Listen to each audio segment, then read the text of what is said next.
breaking news.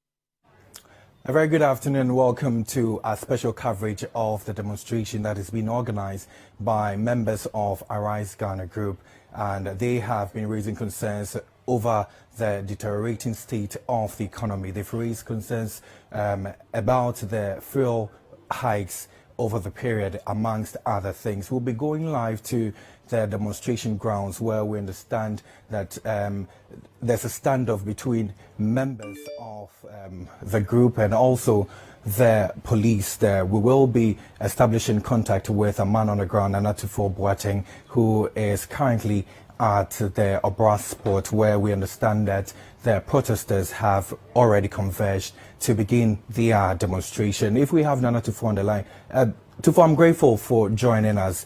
And if you can hear me, please help us. What is happening currently? Well, good afternoon, Kweku. And the situation here is currently struggling to contain the crowd. From what has happened so far, demonstrators have been pelting at the police, and the police in turn have responded with water cannons and, of course, the firing of tear gas into the crowd and pepper spray. Actually, now the protesters really had wanted to use the Nima route through to Akwaje interchange, but according to the police, this is not the agreed route. And so initially what we saw was a human barricade formed by the police to prevent the protesters to deny them access to the Nima route just around the NS chemist. The overhead is here out at circle. To give you a better picture, if you're descending from the circle interchange, you see an overhead just before the first African Storage Bureau, and also just before NS Chemist, and then Prudential Bank. If you're hearing a loud bang in the background, that is the police firing tear gas as well as pepper spray. Now, the situation is that when it is fired, it travels with the wind, and so it spreads across. So really, people who are not part of the protesters are also suffering this. It really burns. It gets your nose running, your eyes tearing, and really a very uncomfortable situation to deal with. So really, police doing their best to contain the situation by not allowing protesters access through the Nima circle interchange all the way up to Akwaje. Now they are being stopped right underneath the overhead, and it looks like gradually the police is making or pushing or forcing the protesters back. That is the situation here. If you come here, you see stones in the middle of the road, stones pelted by these protesters at the police officers, and police in turn returning or responding with pepper spray. So in the middle of the road, there's stones everywhere. Police still has the human barricade.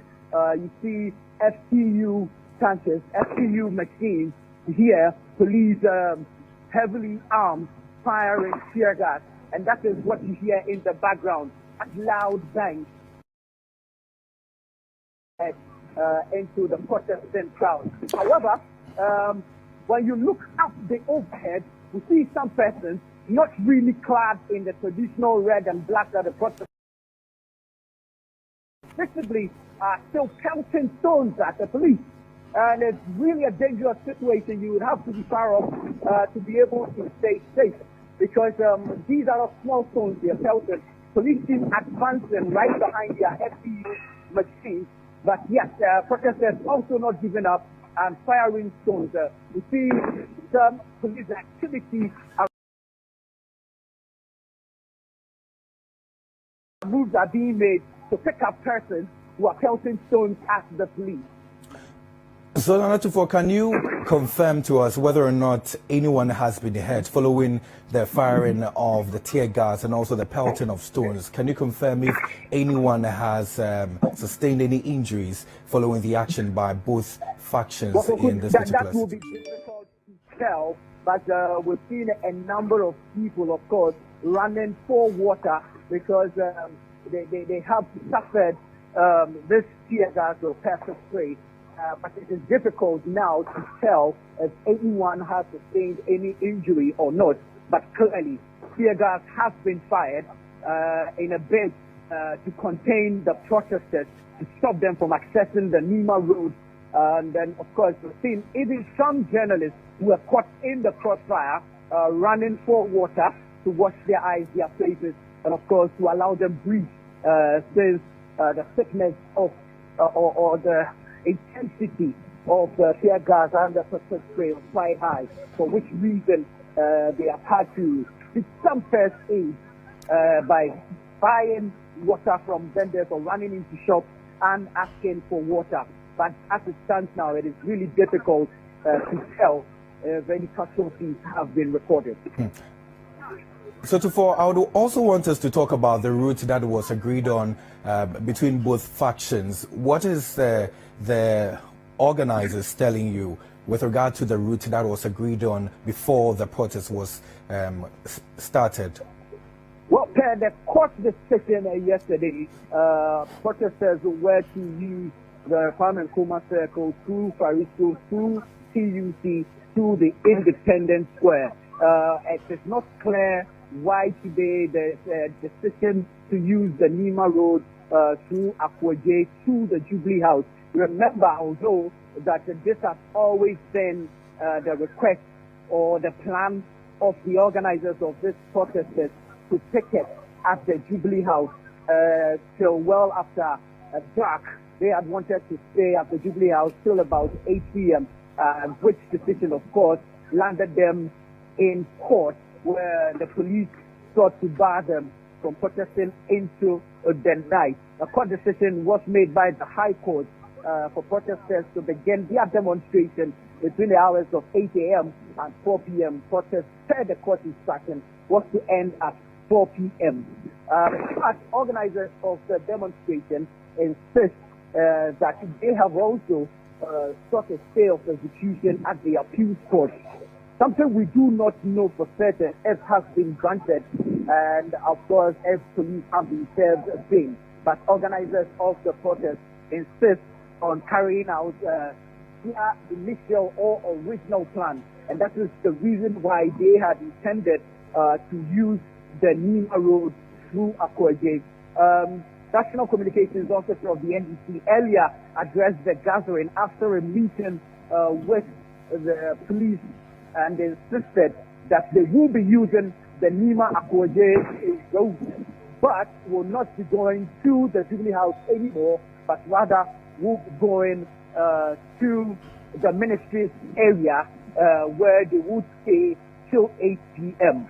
As it stands, police insist on not allowing the protesters use the Nima Road to Akwaje. And so there's a bit of a standoff between the protesters who are pelting stones at the police, and of course the police who are returning fire with tear gas and water cannons.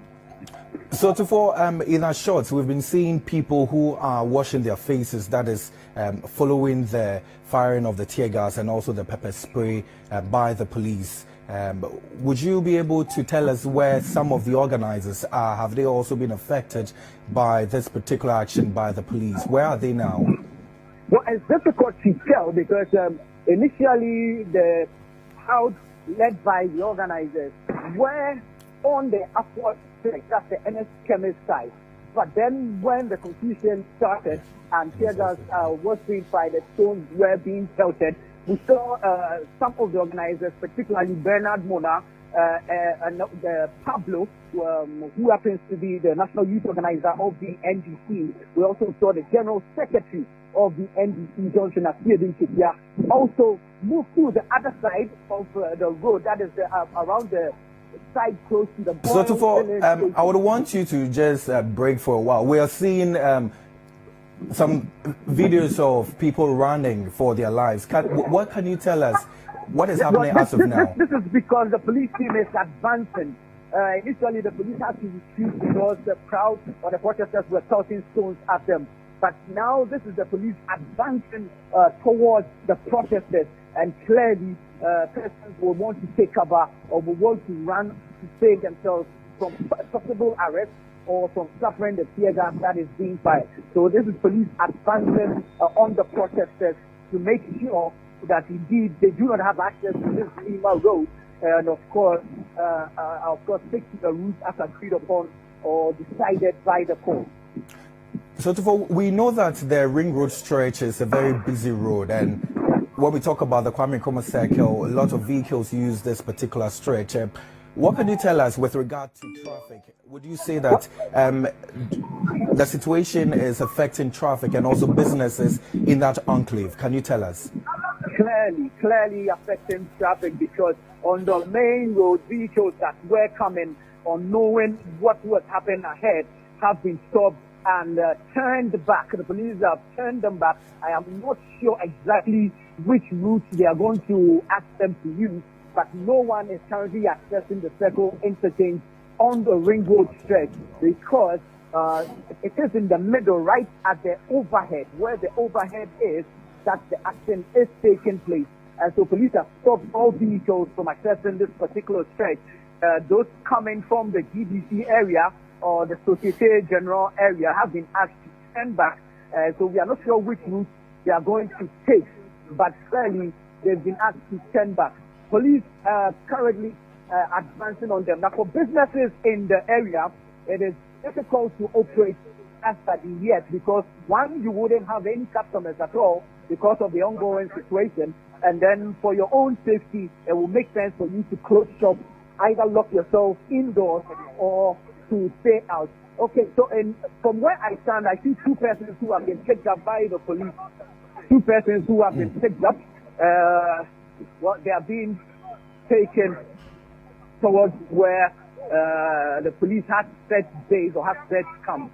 And so two persons picked up currently in my shots from where I stand. Two persons have been picked up. And of course, police are escorting them into, or possibly into one of their vehicles.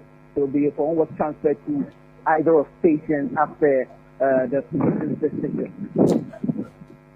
So, I am sure these people, you were telling us that they have been arrested by the police. I'm sure it's because of the agitation that is being seen from their side, the pelting of stones and other actions from the protesters. Now, I would want us to talk about the protest in general. So, we were told that it was supposed to start at 8 and close at 4.